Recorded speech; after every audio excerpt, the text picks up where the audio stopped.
Hey everyone, this is Aaron Brooks here. Welcome back to my home. We're going to be making some pizza dough today. It's Neapolitan style pizza dough. This is the pizza dough that I use when I make pizza. I use it right here in the Forno Bravo oven. Works absolutely fantastic with the high temperature. This is based off a classic Neapolitan, really just 4 ingredients and that's it. You've got the 00 flour. We've got some active dry yeast, just a touch, some salt, okay, and some water. All right, it's a long ferment. It's about 24 hours.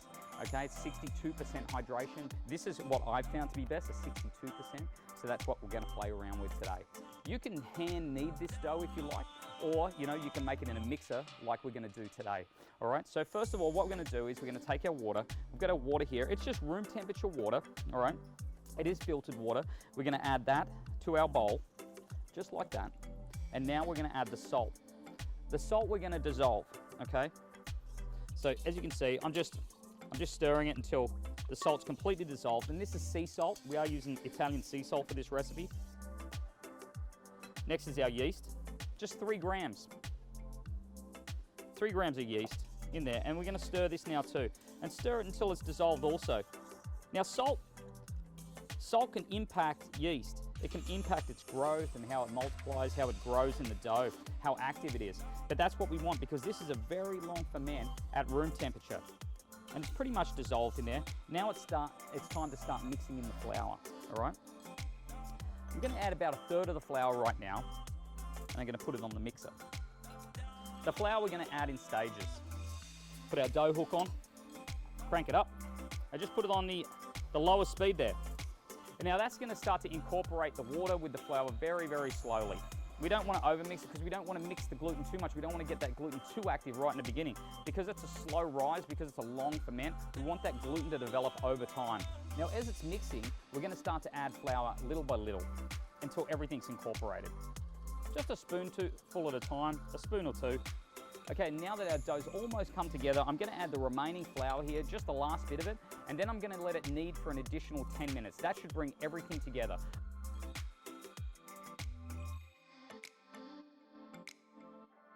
Okay, and what we're going to do now is we're going to ferment this. We're going to ferment this dough overnight, all right? So we're going to wrap it, okay? We're going to put a towel over top and a plate, and we're going to leave it at room temperature for 16 hours. The yeast is going to grow, it's going to feed off all that flour, and it's going to start to create nice bubbles in there, and it's going to develop the gluten as well while it sits overnight. So there it is right there, okay? I'm going to pop it inside, okay? And we'll be back shortly. Okay, so our dough has been resting overnight. It's been fermenting at room temperature. So here it is here. I'll take one of these scrapers. I find they work really, really good. And we're gonna turn it out onto the board here. So as you can see, it's pretty sticky, all right? That's gonna be pretty difficult to handle. So I'm gonna show you a bit of a tip here to make that dough nice and easy to handle, or easier at least. Take a little bit of extra virgin olive oil on your hand, and we're gonna slap it on top, okay? We're going to pat that oil on top of our dough. And then we're going to put a little bit of saran wrap on there and let it sit, a little bit of plastic wrap, and let it sit for about 10 minutes. Okay, so here's our dough. It's been resting for 10 minutes, all right? The gluten's been developing, and now it's time to form it, okay? So, like I said, it is pretty sticky, so we want to make sure we have a bit of olive oil on our hands here so it doesn't stick to our hands. And what we're going to do this folding method, okay, that's going to bring the dough together. So you're going to scoop in from the sides. Again, you've got olive oil on your hands, so you're good. It shouldn't stick, right? But be quick too, in and out, in and out. And you've got to pick it up and fold it over on itself. Pick it up, turn it 180 and fold it over on itself. Pick it up, turn it 180 and fold it over on itself. And as you can see now, the dough's starting to get smooth on top. That's what you're looking for. You're looking for that silky, smooth feeling on top there. Okay, now we're gonna put the plastic wrap back on top again and let it rest for another 10 minutes before we portion it. So our dough's been resting for about 10 minutes after we folded it. All right, the gluten's been developing. Now it's time to portion it. These balls we're gonna do around 275 grams. That's the size of the pizza that I like. It makes a nice 12-inch size pizza. So we'll take our plastic wrap off there, and what we're going to do is we're going to cut a piece off, weigh it. Okay, it's 190. We'll add a bit more to it. That's perfect. And so what we're gonna do now is we're gonna form it into a ball by just picking it up and using this motion here to bring it down to the bottom.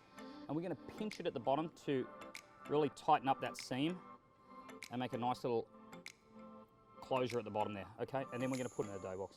Okay, now it's time to put the closure on this and pop it up. We're gonna leave it out for about 1 hour, 2 hours. It's gonna start to increase in size. It's gonna proof there, and then you can pop it in the fridge and use it whenever you want. It'll last in the fridge about 48 hours. After that, it starts to lose its leavening power and it won't rise as much when you cook it. Okay, now that our dough balls are ready, it's time to make the pizzas. Before I made the pizzas, I lit the oven probably about 2-3 hours ago, let it start to warm up. The great thing about these ovens is that they retain their heat. So if I'm using it the day before, if I want to make pizza the next day, it's still got a lot of that heat going, so I may not need it to light it so early. I could probably light it an hour in advance.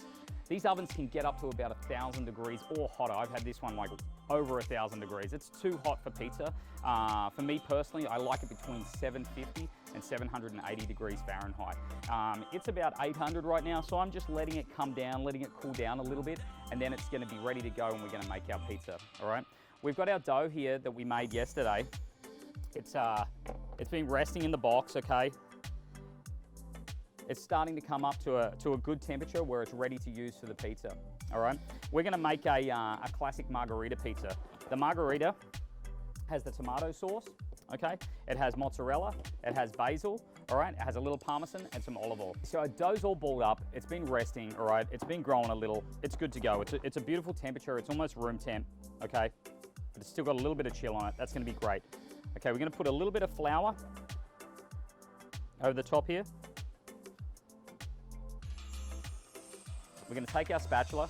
You've also got a bin of flour. This bin you're gonna turn the dough into before you stretch it out, okay? So here we go. Nice amount of flour on there, a little bit on the spatula.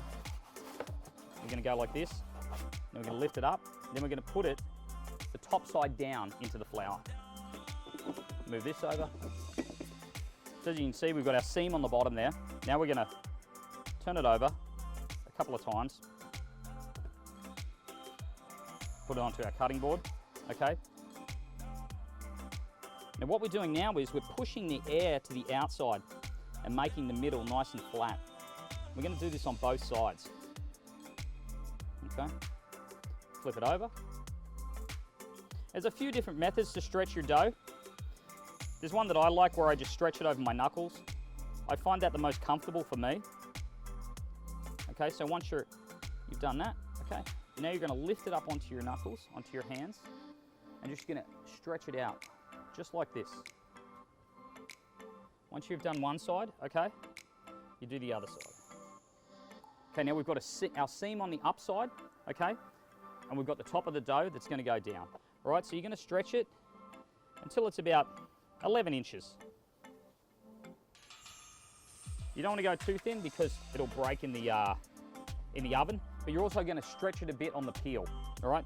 So when we're there, okay, now it's time to add our sauce. Now this is just our pureed tomatoes with a little bit of basil and salt. Okay, so our sauce is on there. And we're gonna put our cheese, some torn basil.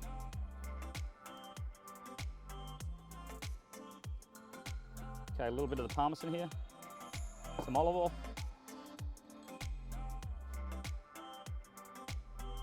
So we're gonna grab our peel, and the peel will go underneath, and I hold it and slide it under, just like that. Rest it up there, and now take it and use your hands to stretch it out on the peel, just like this. And when you put it into the oven, when you go onto the stone, you wanna yank it out quite quickly. So it pulls it out, but it doesn't misshape the pizza, okay? Now again, our oven was running a little bit hot, because you'll get hot spots in the oven, you'll get cooler areas. So I'm gonna use my temperature gauge again to just find out where that beautiful 780, 750 degree spot is, and I'm gonna pop that pizza in. Yeah, see in the back, I'm scorching hot, so I don't wanna put it all the way to the back there. I'm gonna bring it forward a bit. That's lovely, right there. So we're gonna take it around, and what I like to do is give it a slap like that. That gets any residual flour that's underneath the dough out, and then we're gonna pop it in and pull it out. All right, now this should take about 90 seconds to maybe 2 minutes to cook. Now I've got my turner here. Just check underneath a little, have a look there. It's starting to firm up already underneath. And once it sets underneath from the stone, it's gonna be time to rotate it around to the other side.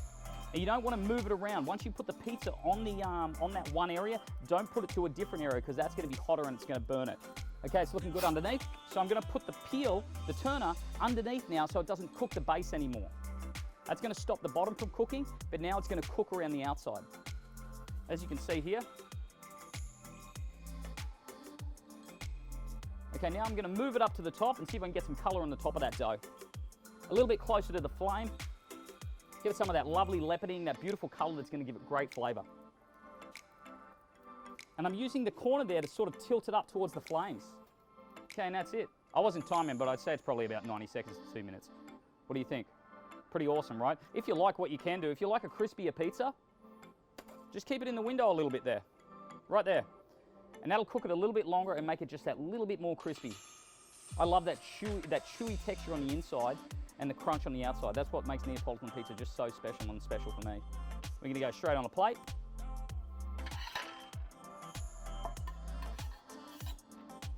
And that's it. Looks pretty awesome to me, I'd say.